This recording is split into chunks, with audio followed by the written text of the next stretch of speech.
Hello everyone, welcome to the selection classes and उम्मीद करूँ दोस्तों कि आप सब लोग बहुत बहुत अच्छे होंगे। और आज की वीडियो में हम लोग बात करेंगे कि जो हमारा CGL 2020 का एग्ज़ाम हो चुका है, जिसका रिजल्ट अप्रैल में टेंटेटिव है, उसके बाद क्या फर्दर प्रोसेस है और उस प्रोसेस की आपको कैसे तैयारी करनी है। जी हाँ, मैं बात कर रहा हूँ दोस्तों CPT और टेस्ट के बारे में, क्योंकि बहुत सारे बच्चों का ये डाउट होता है कि सर कौन से बच्चों का CPT होगा, कौन से बच्चों का DST एग्ज़ाम होगा और क्या होता है CPT में, क्या टेस्ट में होता है। मैं अपना पर्सनल एक्सपीरियंस के हिसाब से जो मैंने एग्ज़ाम दिया था, तो उन सारी बातों को हम लोग यहाँ पर डिस्कस करने वाले हैं। तो इस वीडियो में दोस्तों आपको बिल्कुल जो आपके डाउट्स हैं वो क्लियर हो जाएंगे और आपको पता चलेगा कि CPT क्या होता है, टेस्ट क्या होता है, कैसे मतलब उनका फॉर्मेट क्या होता है, स्ट्रक्चर क्या होता है, कैसे SSC कंडक्ट करती है एग्जाम को, सारी बातें हम लोग यहाँ पर डिस्कस करने वाले हैं। तो सबसे पहले दोस्तों यदि हम बात करें कि CPT और टेस्ट का मतलब क्या है, तो जब रिजल्ट आता है दोस्तों टायर 3 तक का यदि हम बात करेंगे तो 3 लिस्ट आती है, लिस्ट 1, लिस्ट 2 और लिस्ट 3। दोस्तों जो SSC है वो 3 लिस्ट जारी करती है जब रिजल्ट आता है टायर 3 तक का। तो लिस्ट 1 में दोस्तों हम बात करते हैं AAO की पोस्ट। AAO की जो पोस्ट होती है असिस्टेंट ऑडिट ऑफिसर, तो ये लिस्ट 1 स्पेशली उन्हीं बच्चों के लिए होती है। लिस्ट 2 में दोस्तों JSO जूनियर स्टैटिस्टिकल ऑफिसर, ये स्पेशली उन्हीं कैंडिडेट्स के लिए होती है जो कि इनको अप्लाई करते हैं और उनका रिजल्ट अलग बनता है, क्योंकि उनका एग्जाम भी अलग होता है। टायर 2 का होता ही कॉमन एग्जाम है, पर फिर 200 नंबर का अलग पेपर होता है। नेक्स्ट दोस्तों ये कॉमन होता है, कॉमन टू ऑल है कि जो बच्चे किसी भी गवर्नमेंट जॉब जो बच्चे किसी भी इनके अलावा, ये तो आएंगे ही आएंगे, इनके अलावा बहुत सारी पोस्ट होती है जो कि SSC जिसका एग्जाम लेती है, तो ये कॉमन है। इसी में दोस्तों CPT और टेस्ट वाले कैंडिडेट्स होते हैं, ठीक है। तो CPT और टेस्ट वाले कैंडिडेट होते हैं। तो मैं आपको बताता हूँ CPT का मतलब है दोस्तों कंप्यूटर प्रोफिशिएंसी टेस्ट।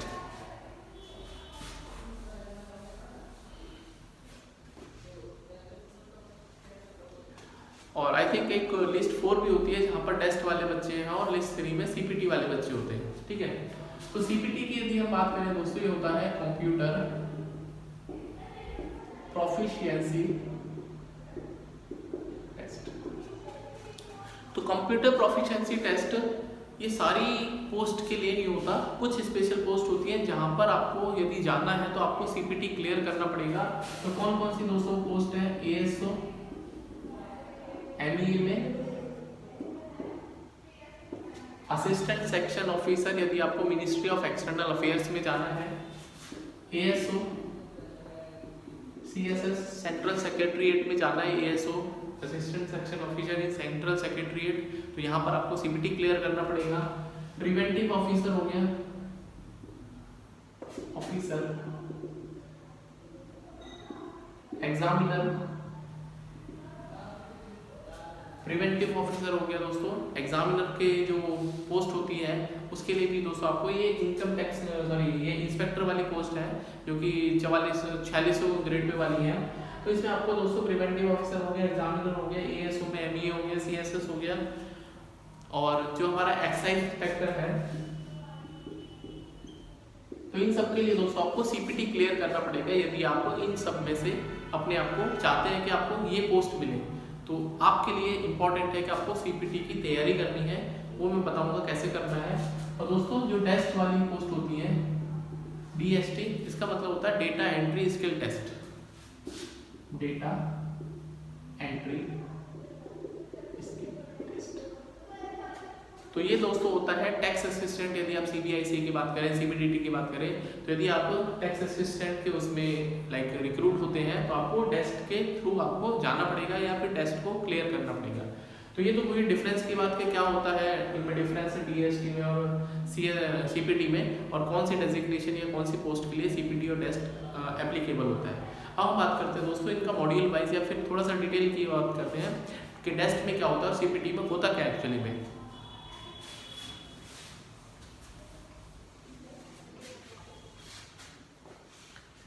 तो सबसे पहले हम थोड़ा सा टेस्ट के बारे में जानकारी रखते हैं।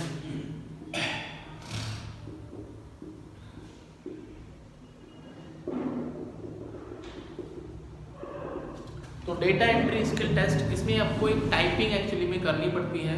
तो होता क्या है कि जब आप टायर 4 का एग्ज़ाम, टायर 3 के बाद टायर 4 का जो एग्ज़ाम होता है जहाँ पर नोटिस आता है, तो आपको जाना पड़ेगा डेटा एंट्री स्किल टेस्ट के लिए। तो कमीशन क्या होता है, आपको टाइपिंग कराना चाहता है 2000 कीवर्ड्स का डिप्रेशन, मतलब 2000 कीवर्ड्स डिप्रेशन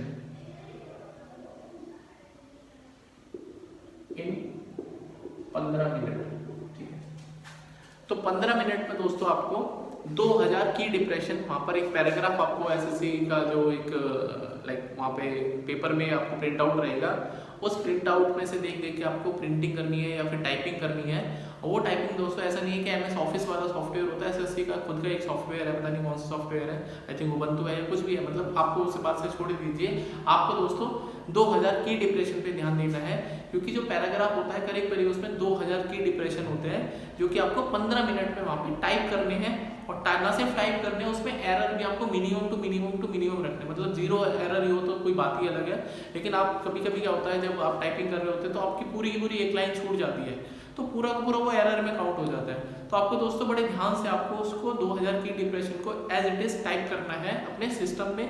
और सिस्टम में जब आप टाइप करते हैं तो उसकी कैंडिडेट की कॉपी वगैरह बाहर निकलती है, उसमें आप अपना नाम, रोल नंबर, ये सब जरूर एसएससी वाले वहाँ पर बोलते हैं, गाइड करते हैं आपको कि आपको नाम लिखना, अपना रोल नंबर लिखना है। वो कॉपी आपको क्या हालांकि मिलेगी नहीं, but as a hard copy में आपको वहाँ पर स्टोर करके रखते हैं अपने डेटा को।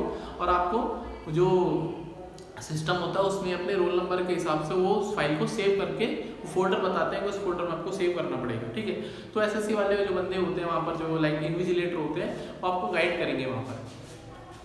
तो 2000 की डिप्रेशन का मतलब क्या है, मान लो मैं लिखना चाहता हूँ राम, तो जब मुझे राम लिखना है तो RAM, तो मेरे 3 की डिप्रेशन हो गए। तो इसी तरह से दोस्तों यदि हम फिर स्पेस देते हैं राम इज, तो राम के बाद इज आएगा, वो भी एक की डिप्रेशन है, फिर IS इज, तो हमारे पास राम इज तक 6 की डिप्रेशन हो गए। कितने? 6, 3, 4, 5, 6। तो इस तरह से 2000 की डिप्रेशन करीब करीब होते हैं, और ये आपको 15 मिनट में दोस्तों टाइप करने हैं विदाउट एरर या फिर विद मिनिमम एरर। तो ये डेस्ट का काम है। और जो बच्चे डेस्ट के लिए एप्लीकेबल होते हैं उनको, अभी मैंने आपको बताया टैक्स असिस्टेंट, CBDT, CBIC वगैरह में पोस्टिंग या फिर उनको जॉब मिलती है। तो आई होप इतनी बात आपको डेस्ट के बारे में समझ में आ गई होगी। और यदि हम दोस्तों CPT की बात करें, CPT थोड़ा सा एक कदम इससे आगे है। तो CPT में तो डेस्ट तो होगा ही होगा, मतलब टाइपिंग। ये दोस्तों मॉड्यूल 1 है इसका। CPT में 3 मॉड्यूल होते हैं। मॉड्यूल 1 टाइपिंग हो गया, फिर मॉड्यूल 2 होता है, फिर मॉड्यूल 3 होता है। तो मॉड्यूल 2 की यदि हम बात करें तो मॉड्यूल 2 होता है दोस्तों हमारा लाइक ये तो टाइपिंग हो गया। उसके बाद आपकी कंप्यूटर के बारे में कितनी जानकारी है, MS ऑफिस को आप कितना जानते हैं।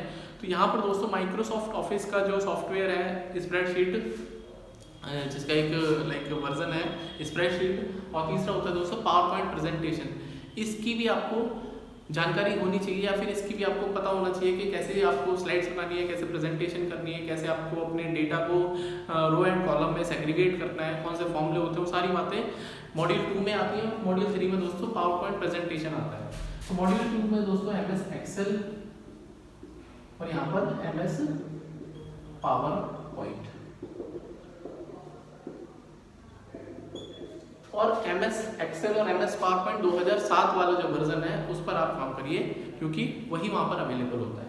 तो MS एक्सेल की आपको जानकारी होनी चाहिए, आपको पता होना चाहिए कि कोई भी स्प्रेडशीट कैसे बनानी है, उसमें कॉलम जो है वो कैसे फिल करनी है, उसमें रो कैसे फिल करनी है, उसमें बॉर्डर को हाईलाइट कैसे करना है, बॉर्डर को डार्क कैसे करना है, फॉन्ट को बड़ा कैसे करना है, फॉन्ट को छोटा कैसे करना है, कौन सा फॉर्मूला लगाना है। ठीक है, वही मान लो हमें ऐड करना है 20 और 30 को, तो एक तो तरीका ये है कि मैं मैनुअली यहाँ पर 50 लिख दूँ। तो जब आप इस मॉड्यूल में काम करेंगे तो आपको फॉर्मूला लगाना है, आपको मैनुअली लिखना नहीं है कि इसका सम 50 आएगा। तो फॉर्मूले यहाँ पर बेसिक जानकारी, आपको जो बेसिक फॉर्मूले, कोई एडवांस फॉर्मूले की जरूरत नहीं है। जैसे ऐड हो गया, सबसेक्शन हो गया, एवरेज हो गया, मिनिमम हो गया, मैक्सिमम हो गया, ये कुछ फॉर्मूले हैं जो कि आपको जानकारी यहाँ पर होनी चाहिए या फिर आपको यूज़ करना आना चाहिए। तो यदि मैं इनको सम करना चाहता हूँ, मुझे यहाँ पर एक फॉर्मूला लगाना पड़ेगा सम, और यहाँ पर A to B। तो जब मैं इस फॉर्मूले को लगाऊंगा तो भी मेरे पास 50 आएगा। बट एसएससी जो कमीशन होती है जो कि आपके सिस्टम पे इसको चेक करेगी, आपने जो फाइल सेव करी है, तो ये फॉर्मूले के नंबर देगी, ना कि आपको सही लिखने के नंबर देगी। तो रिमेंबर कि आपको फॉर्मूला लगाना चाहिए और सही से लगाना आना चाहिए, ठीक है। कुछ बच्चे होते हैं वो सोचते हैं कि एसएससी वाले में मतलब इनको ध्यान ही नहीं देंगे या फिर वो इन सब चीज़ों को नहीं चेक करेंगे। असली नंबर दोस्तों इन्हीं के हैं, ठीक है।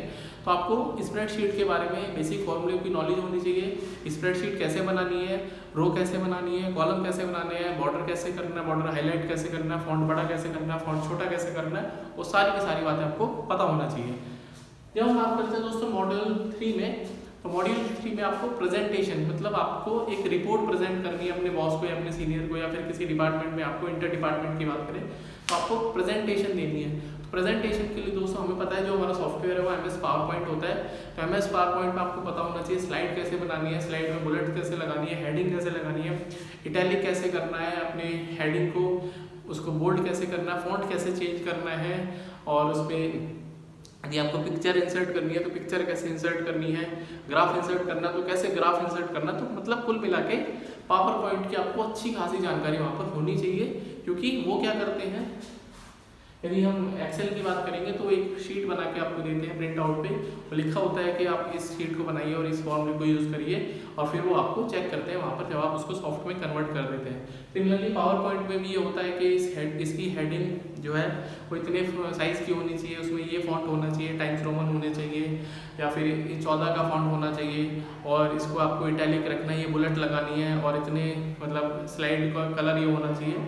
वो सारी जानकारी वहाँ पर मेंशन होती है। जब आपको एक प्रिंट आउट मिलेगा तो आपको ध्यान रखना है कि जो जो गाइडलाइन वहाँ पर मिली हुई है आपको वही हूबहू सॉफ्टवेयर में उसको कन्वर्ट करना है या फिर सॉफ्टवेयर में उसको बनाना है। तो ये था दोस्तों CPT के बारे में, और ये जो बातें थी पहले डेस्क के बारे में।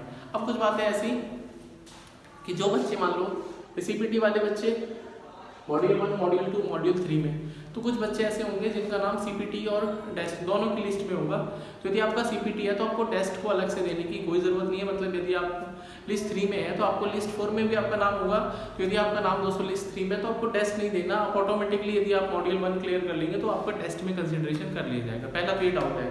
दूसरा दोस्तों आपको टाइपिंग स्पीड अभी से आपको बनानी पड़ेगी। ऐसा नहीं है कि अप्रैल में रिजल्ट आएगा तो आप सोचें कि नहीं यार पहले रिजल्ट आने देते हैं फिर टाइपिंग स्पीड की प्रैक्टिस करेंगे, या फिर आप तैयारी करना शुरू करेंगे और पता चला SSC ने 15 दिन बाद ही टायर 4 का एग्जाम रख दिया। तो दोस्तों अभी से आप अपने CPT की तैयारी या फिर टेस्ट की तैयारी शुरू कर दीजिए, क्योंकि ये तो एक ऐसा फेज है जो कि होना ही होना। बिकॉज आपको ये नहीं पता ना आपको कौन सी पोस्ट मिलेगी, आपके कितने नंबर हैं, ये बेशक आपको एक आइडिया लग चुका होगा, लेकिन फिर भी फाइनल जो मार्क्स होते हैं वो रिजल्ट के बाद ही एक्चुअली पता चलेंगे, और फिर लिस्ट के वाइज आपको SSC ही बताएगा, ठीक है। तो दोस्तों ज़रूरी है कि आप जो है वो अभी से अपनी प्रिपरेशन शुरू कर दीजिए CPT और टेस्ट के बारे में। कुल मिला के मतलब टाइपिंग तो एटलीस्ट अपना शुरू ही कर दीजिए। और टाइपिंग के लिए दोस्तों डू नॉट यूज़ लैपटॉप का बिल्कुल ना यूज़ करें, और हो सके तो कुछ ऐसा कीबोर्ड ले जो कि ज़्यादा नया ना हो, क्योंकि पुराना कीबोर्ड अक्सर वहाँ पे मिलता है। ऐसा कोई ज़रूरी नहीं है, you are not so lucky कि आपको नया कीबोर्ड वहाँ पर मिल जाएगा और फटाफट से अपने की डिप्रेशन या फिर अपनी टाइपिंग को वहाँ पर लिख देंगे। तो थोड़ा सा कोशिश करिए पुराना से कीबोर्ड हो जो कि थोड़ी सी जद्दोजहद आपको करनी पड़े, क्योंकि जब आप वर्स्ट के लिए रेडी हो जाएंगे तो उससे अच्छे के लिए तो आपको डेफिनेटली रेडी होना ही पड़ेगा, फिर हो ही जाएंगे, ठीक है। तो थोड़ा सा कीबोर्ड डेस्कटॉप वाला कीबोर्ड आपके पास होना चाहिए। यदि आपके पास लैपटॉप है तो आप जो एक्सटर्नल कीबोर्ड आता है उसको यूज़ करिए, कीबोर्ड डेस्कटॉप का यूज़ करिए, लैपटॉप का ना यूज़ करिए। बिकॉज जब आप टाइपिंग प्रैक्टिस दोस्तों लैपटॉप पे करेंगे और आपको वहाँ पे कीबोर्ड मिल जाएगा तो आपको प्रॉब्लम होगी। तो ज़रूरी है दोस्तों कि आपको टाइपिंग सीखनी है या फिर टाइपिंग करनी है तो डेस्कटॉप वाला कीबोर्ड आप वहाँ पर यूज़ करिए, और कीबोर्ड थोड़ा पुराना सा रहे, क्योंकि उसी तरह के कीबोर्ड आपको वहाँ पर देखने को मिलेंगे। बच्चा क्या होता है कि नए नए कीबोर्ड खरीद के लाता है, वहाँ पर प्रैक्टिस करता रहता है, ऑल ऑफ ए सडन कुछ ऐसा कीबोर्ड वहाँ पर मिल जाता है कि जिसको एक बार दबाने पर दबता ही नहीं, 2 बार दबाना पड़ता है। तो थोड़ा सा इस बातों का भी ध्यान रखिए कि कीबोर्ड थोड़ा सा मतलब नया बिल्कुल ना हो, मीडियम हो। और जब आप डेस्क या CPT के लिए जाएं तो एक बार सिस्टम को भी वहाँ पे चेक कर लीजिए कि पता चला आप 3-4 बार एक अल्फ़ाबेट को दबा रहे हैं और उसके बाद वो फिर वहाँ पे आपका टाइप हो रहा है, तो उससे आपको क्या होगा, टाइम आपका बर्बाद हो जाएगा। तो SSC वाले जो बंदे होते हैं उनको आप एक बार बता दीजिए सर मुझे दूसरा सिस्टम चाहिए, ये इस तरह की प्रॉब्लम कर रहा है। अपने सिस्टम की ब्राइटनेस वगैरह अपने हिसाब से आप एडजस्ट कर लीजिए एग्ज़ाम से पहले, क्योंकि एग्ज़ाम के टाइम करेंगे तो आपका टाइम बर्बाद होगा। तो ये सारी बातें दोस्तों आपके लिए बहुत ज़्यादा बेनिफिशियल है। यदि आप इन सारी बातों का ध्यान रखेंगे तो डेफिनेटली आपका एग्ज़ाम भी क्लियर होगा और आप CPT और टेस्ट में अच्छे विदाउट एरर आप इसको आगे गो थ्रू हो पाएंगे। फिर आपका लास्ट जो स्टेप होता है वो डॉक्यूमेंट वेरिफिकेशन। उसमें कोई बड़ी बात है नहीं, क्योंकि डॉक्यूमेंट वेरिफिकेशन में 99% बच्चा गो थ्रू हो ही जाता है। कुछ ऐसे बच्चे होते हैं जो कि आज तक उन्होंने अपनी मार्कशीट में नहीं देखा कि उनका नाम गलत है, उनके डैडी का नाम गलत है। तो अभी से उन बातों पर भी थोड़ा सा ध्यान दे लीजिए, क्योंकि ऑल ऑफ ए सडन आप इन सब चीज़ों को रेक्टिफाई या चेंज नहीं कर सकते। तो अपनी मार्कशीट वगैरह प्रॉपरली चेक कर लीजिए। यदि आपको अमेंडमेंट की ज़रूरत है तो आप अभी से अपना अमेंडमेंट करा के रखिए, क्योंकि लास्ट मोमेंट में यदि आप देखेंगे तो it will be too late for the rectification. ठीक है, तो शायद आई होप दोस्तों जानकारी आपको अच्छी लगी होगी, और चैनल के साथ दोस्तों जुड़िए। मिलते हैं नेक्स्ट वीडियो में, तब तक के लिए अपना ध्यान रखिए and don't forget to subscribe the channel.